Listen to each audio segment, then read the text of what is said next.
For instance, they did not complain when we implemented the first approval. They did not complain when we implemented the second one. It was the third one that gave them a cause for concern. So, at the very worst, if they wanted to penalize, if they wanted to actually enforce the town planning law, it is that alone that should have been affected. You know, the Commissioner for Works in the state, Godi Madueke, has been talking, and he says, in his words, what is delaying the completion of the road in the church, which is the church which was built on the waterway just close to the bridge. So he says, well, the church has been a hindrance to the development of that particular area in terms of road construction.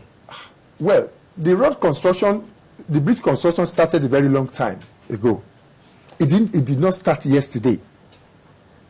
The irony of everything was that even the governor himself was sending some people to the church to represent him. On what occasion? Oh, perhaps when he wanted to seek his second term. They were coming there, and after that, they reported back to him.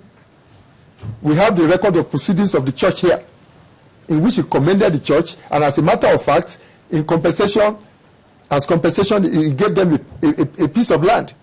Exactly. So, I mean, that part of the story we also heard. I mean, we heard that the government was planning on withdrawing its C of O and giving you another piece of land as compensation. Was that the situation? To start with, the revocation was done when the action was pending, because we eventually went to court. We obtained court's injunction, series of injunctive orders restraining the state from carrying out any demolition or anything to that effect. Because you already had knowledge that it could actually result in that. Immediately the governor came visiting and complaining. Yes. From the way they were going about it.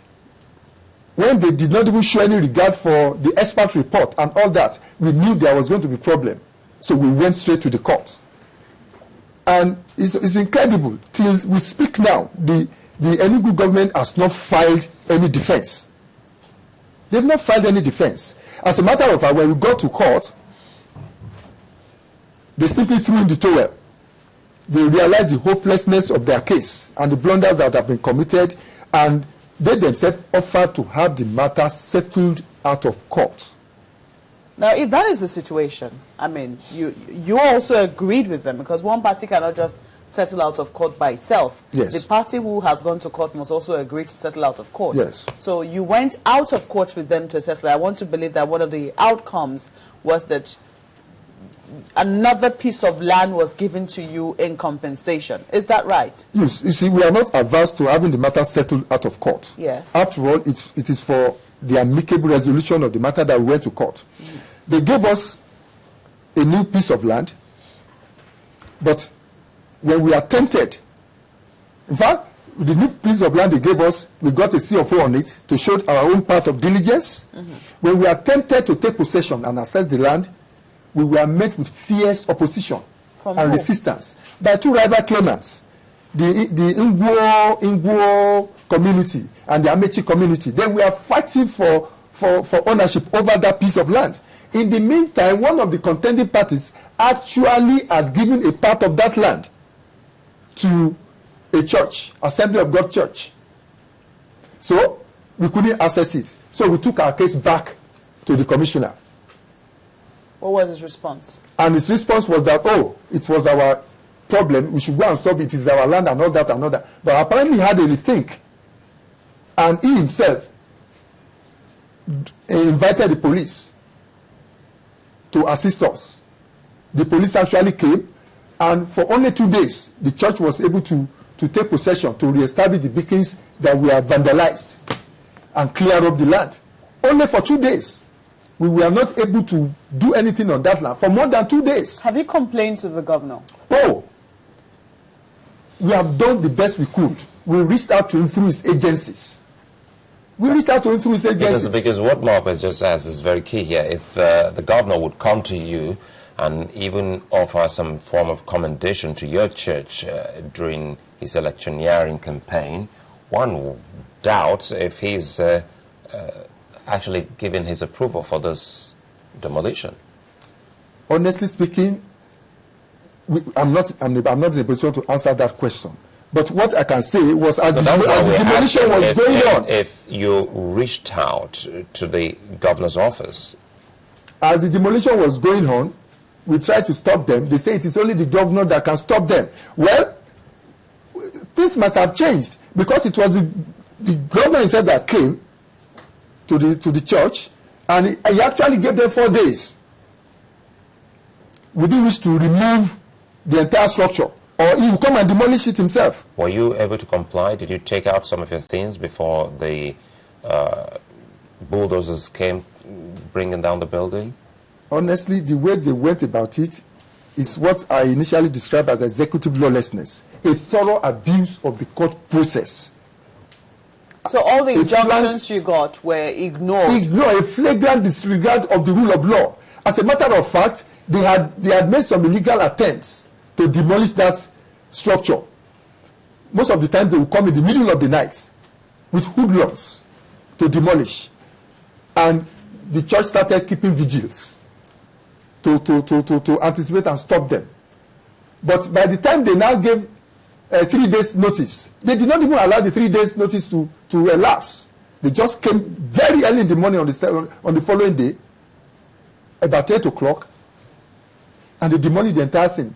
And they were on it until about 8 p.m. in the night. Not even one item was spared. We couldn't salvage anything.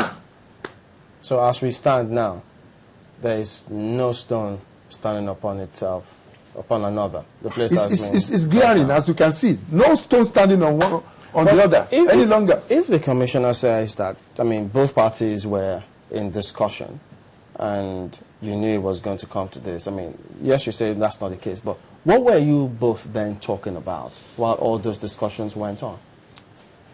Let us put it like this. As I said, we went to court. When we went to court, they didn't file a defense. They actually made the offer to settle the matter. Oh, when the governor came, after the governor had come. What time was that? Was that last year? Was it this year? When the governor came last year. It was still last year. Early last year? Late last year? Middle last year. Middle.